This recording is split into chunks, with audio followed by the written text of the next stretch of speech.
सफ़र मेरा जैसे हर UPSC aspirant का होता है वैसा रहा।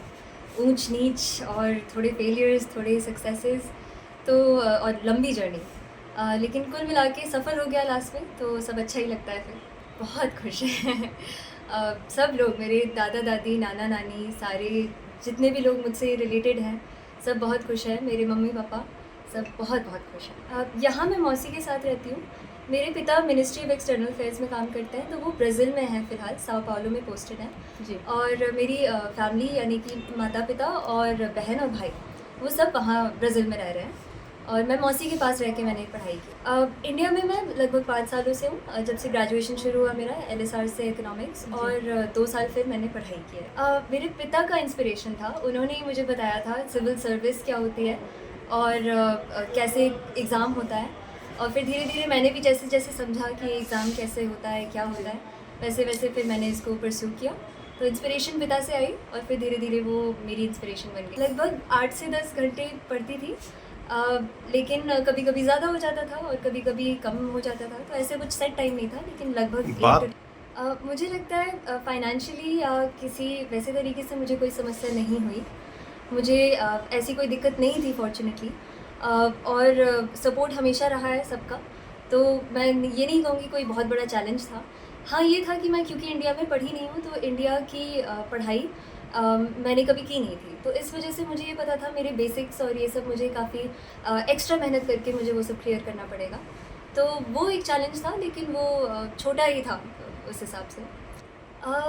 2-3 चीज़ें करती थी मैं। पहली चीज़ ये थी, श्रेया है मेरी बहन, 12वीं में है, सबसे पहले उसको कॉल करती थी। वो मुझे एहसास दिलाती थी कि दीदी आप अच्छे इंसान हो, आप मेहनत कर रहे हो और होगा क्यों नहीं आपका।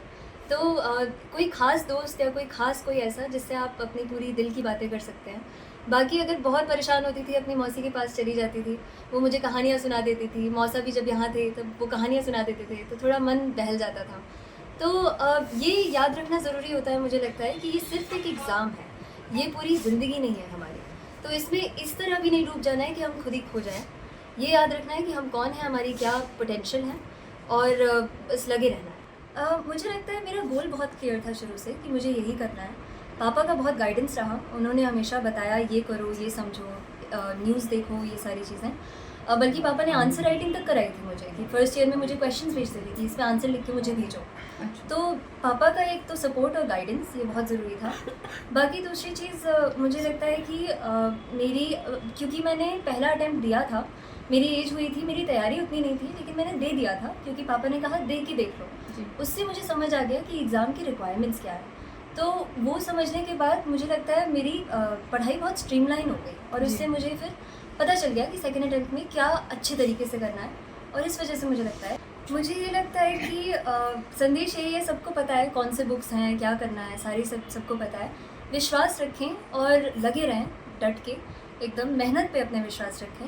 अगर मुझे IPS मिलता है, जो कि सबसे ज़्यादा संभावना है, तो उनका काम होता है स्टेबिलिटी इंश्योर करना और सिक्योरिटी इंश्योर करना, लॉ एंड ऑर्डर। तो महिलाओं की सेफ्टी एंड सिक्योरिटी पे मैं ज़रूर काम करूँगी, और जितना भी हो सका उससे बढ़ के आगे किसी भी क्षेत्र में, चाहे वो एजुकेशन हो, सैनिटेशन हो, किसी भी तरीके से अगर हो पाए, मेरी अगर क्षमता रहेगी वहाँ पे, तो मैं बिल्कुल करूँगी। मैं जीवन के जितने हमारे आशीर्वाद में अपनी बिटिया को देना चाहती हूँ, और मेरी बिटिया ने मेहनत किया है, आज उसका फल मिला है।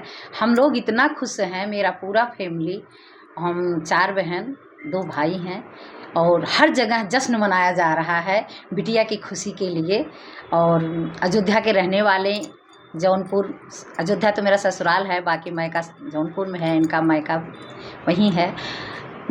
हर जगह जश्न मनाया जा रहा है, रोशन नगर से लेके फरीदा, यहाँ अमोलिक हाइट, सब बहनों ने मिलके मनाया, और गांव में भी मनाया जा रहा है। हम लोगों को लग रहा है जैसे बहुत बड़ी खुशी मिली है, इससे बड़ी अब खुशी नहीं मिल सकती है।